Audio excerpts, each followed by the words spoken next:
ભાઈઓ, છેલ્લા આજે 4-5 કલાકથી અમદાવાદના દરેક પેટ્રોલ પંપે લાઈનો લાગી છે પેટ્રોલ અને ડીઝલ માટે. ખરેખર આ અફવા છે અને આ પેટ્રોલ અને ડીઝલના સપ્લાયમાં સરકાર તરફથી કે ઓઇલ કંપની તરફથી કોઈ તકલીફ નથી અને જોઈએ એટલું પેટ્રોલ ડીઝલ મળે છે. અમને સરકાર તરફથી કે ઓઇલ કંપની તરફથી કોઈ એવા આદેશો અમને નથી મળ્યા કે પેટ્રોલ અને ડીઝલ તમારે ઓછા પ્રમાણમાં વેચવાનું. અમદાવાદમાં જો જોવા જઈએ તો 210 પેટ્રોલ પંપો છે, પરંતુ આજે 3 કે 4 પેટ્રોલ પંપે પેટ્રોલ નહીં હોવાથી આ પેનિક થયું છે.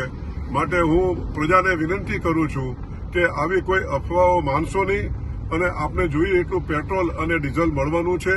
અને આવું જ્યારે પરિસ્થિતિ હોય ત્યારે આપણે અફવાઓ ન માનીને અને પેનિક ન કરવું જોઈએ. અને અમારા પેટ્રોલ પંપને ના ડીલરોને આપ સાથ અને સહકાર આપો તેવી અમારી નમ્ર વિનંતી છે.